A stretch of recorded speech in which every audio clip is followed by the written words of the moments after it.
Have you ever had a moment where you just knew something? You don't know how, you don't know the logical reason why, but you just know. That's not you overthinking something, that's actually your intuition speaking with you. And if you're someone who has had this question, well, how do I even know if this is my intuition talking or if this is my fear talking? How do I even connect with my intuition? Then stick around for this video. I'm going to help you with all of that. I've also really wondered, how does intuition really differ from fear? How does one really know if this is my intuition talking or not? And after my experience, the best way that I can describe intuition is very detached. Intuition is very detached from the positives, from the negatives, from the shoulds, from how it should be, how that should be. It's just a very detached thing.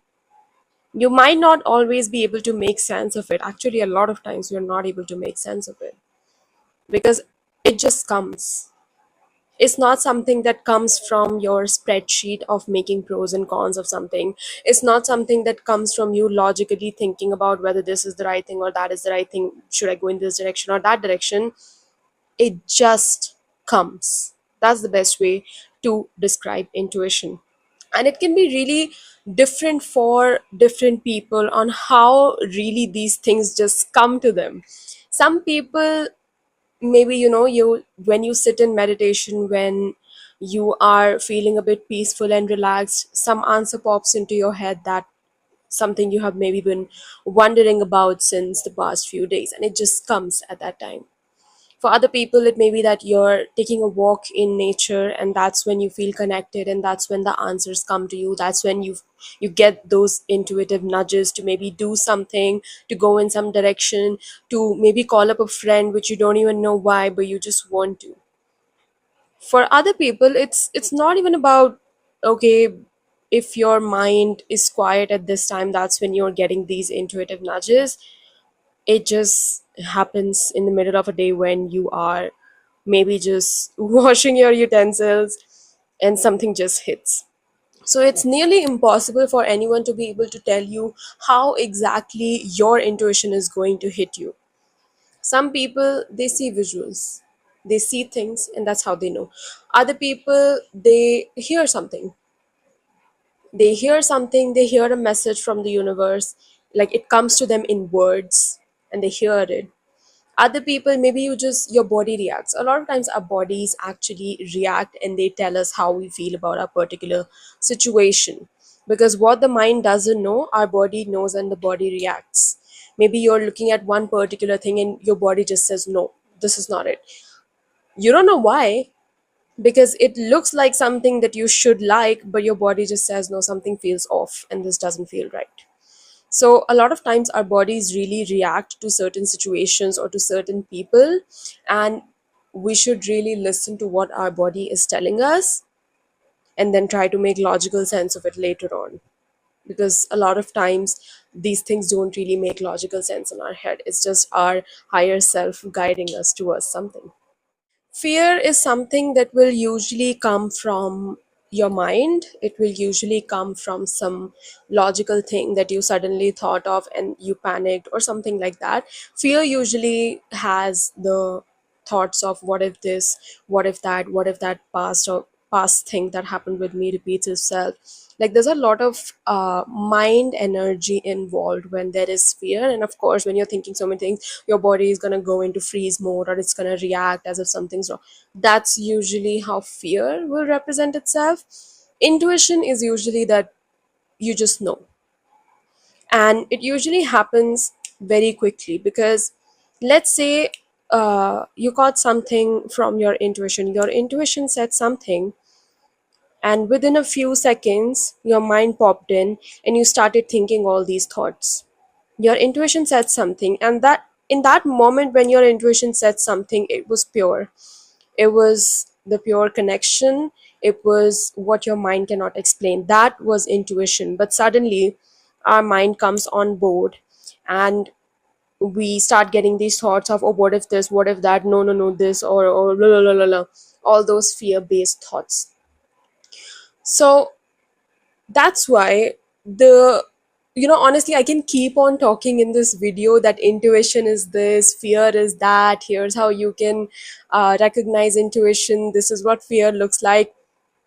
Doesn't matter, because ultimately the best way for you to even know this is by actually connecting to your higher self more, is by actually connecting inwards more, grounding yourself more, being in your center more. That will help you in connecting with your intuition, and then you won't be able to explain in words. These things are usually not explained in words so much. Like, I cannot make a table of intuition versus fear and give you just bullet points about it. It's something you have to experience for yourself. So, apart from everything that I have said in this video right now, the main thing that I want to come to is that for connecting with your intuition and knowing how your intuition speaks with you, building a connection with it, connecting with your inner self more, your higher self more, being more centered in yourself, that is the main thing that you have to do. And that's why meditation is such an amazing way for you to connect with your intuition more. And trust me, the more and more you go deeper in yourself, the more you ground yourself more, the more you are in your center, the louder your intuition is going to be.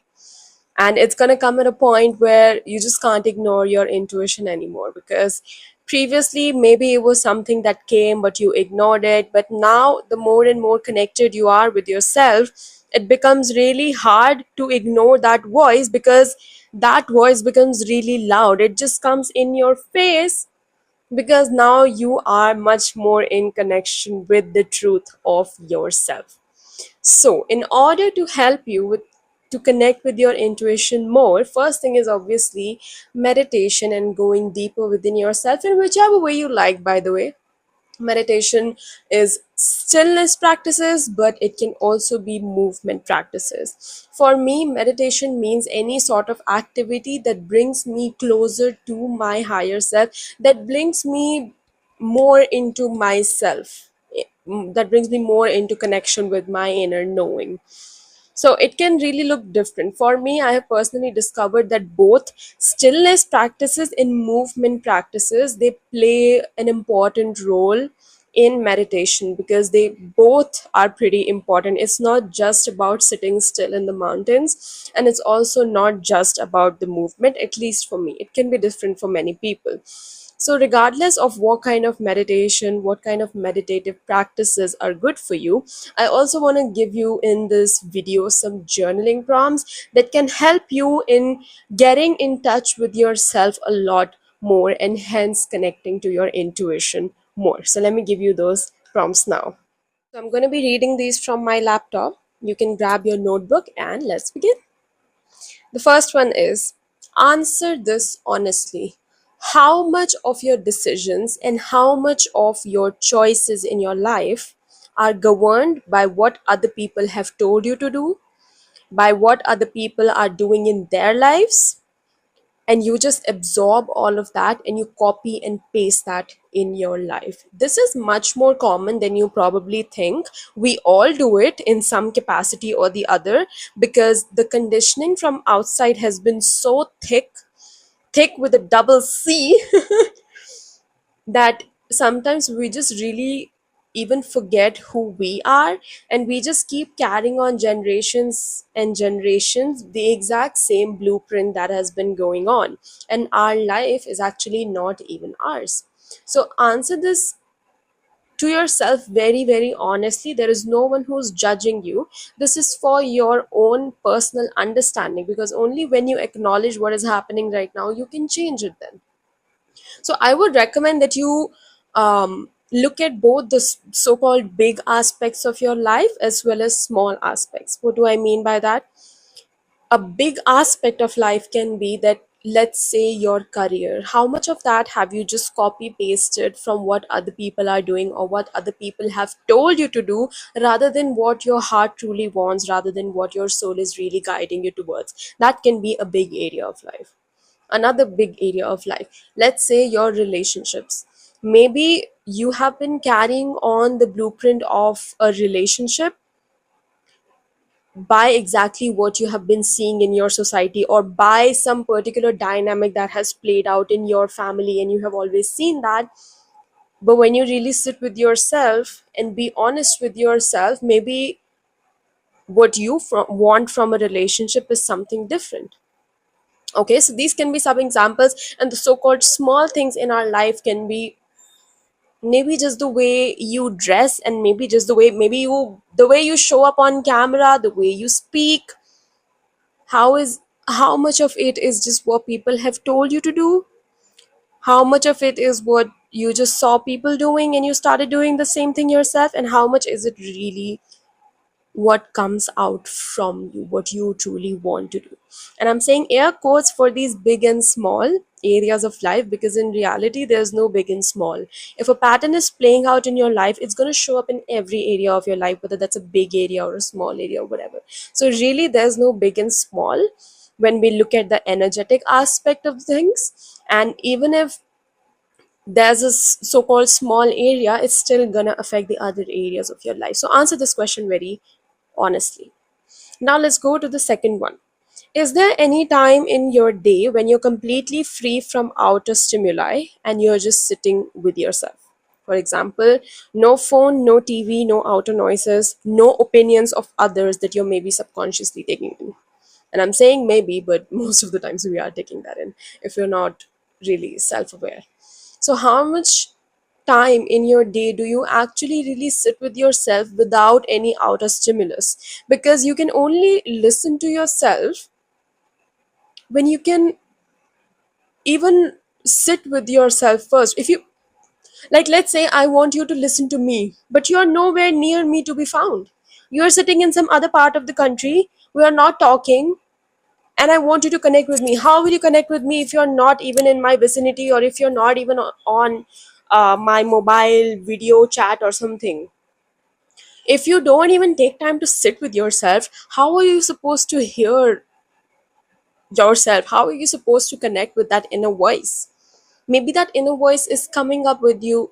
Maybe that inner voice is coming through throughout the day for you, but you're so busy taking in other people's things of what they're saying, taking in the outer stimuli, that you can't even listen to it. It is showing up, but you can't listen to it. So take some time in your day where you actually even sit with yourself in order to get a better understanding of what your inner voice is even saying, and to make sure that that inner voice is actually your inner voice, is not something that you are now subconsciously taking in from your outer stimuli. And this is where meditation can be a really, really effective tool. So now let's go to the third one. How much time do you spend comparing your life with other people on social media? Very important question. And not just social media, just comparing your life with anyone. Why, whether on social media, whether someone you know in person. How much of your time do you actually spend in comparing, versus how much time do you actually spend just living your life? And this one can really be really like a stab to the heart. Trust me, I know, because this comparison thing, it happens. It's real, it happens, and we have to acknowledge it. Sometimes it happens so subconsciously we don't even know that we are comparing ourselves, but we still end up doing that even in so many small things. Forget about career, relationships, or whatever. We start comparing our looks with other people. We start comparing how we talk. Oh, she speaks so nicely, her accent is so good. I speak so pathetic, my voice is not good. We just compare ourselves with everything. Oh, she doesn't even have dark circles, look at her skin, it's so clear. I have so many dark circles, etc., etc. You know where this is going. We all do it in some capacity, but the more self-aware you become, the more you're going to catch yourself doing it, and the more you're going to be aware that actually there's no point doing this. So now, going to the fourth one. Now that we have taken time to be really honest with ourselves, which I hope you did in the above questions, what are some things that do make you connect inwards? For example, this can be really different for different people, right? The same thing that I was saying in meditation. Maybe for some people, it's about spending time in nature. That's when they feel really connected. Maybe for some people, it's when they are sitting still in their meditative practice. Maybe for someone, when they are in the ocean, they feel really connected. I know I do. For some people, it could be when they are painting, when they are singing music, dance, or etc., etc. It can be a lot of things. What are some things that actually do make you feel connected with your inner voice? And now the fifth one, when do you usually tend to get those intuitive nudges? You know, those things that seemingly come out of nowhere, but they just pop. Have you maybe noticed a pattern of when that happens? And it's completely fine if you haven't, but just in case, if you have noticed some pattern, then what is that? Sixth question, what do you do in the first few hours or maybe like 1 hour of waking up? And few hours or like 1 hour before going to sleep. This is very important. Because as soon as you wake up, if you start looking at your phone and you start consuming stuff without even taking time to connect with yourself first, that's a red flag. Don't do that. And even before sleeping, if the last thing you're looking at is your phone, scrolling on social media and looking at other people's lives, maybe comparing, and that's how you're going into sleep, stop doing that. The first few hours after you wake up and before you fall asleep, at least make sure that you are not taking some outer stimuli in you so that your body can actually get some time to even connect inwards. Now the seventh question, what is your relationship with silence like? This is a very important one. Do you like silence? Do you love silence? Are you maybe scared of silence? Do you feel uncomfortable when it's silent?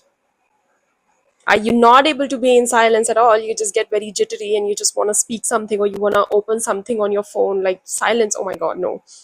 Or are you easily able to be in silence? This is a very interesting question because I know, like maybe 5 6 years back, that was when I started, being alone and spending time with myself alone, getting comfortable with silence. And before that, it was so weird. Sometimes, if people were sitting and it was silent, I used to feel so uncomfortable. A lot of us feel uncomfortable when we're in the lift and it's just silent and everyone's just looking at those numbers. Oh, just let my floor come and I want to get out. The more comfortable you are with silence, the more it indicates how much you are connected with your inner self, your inner voice. So the silence thing is a very interesting one. Now the last question, eighth journal prompt.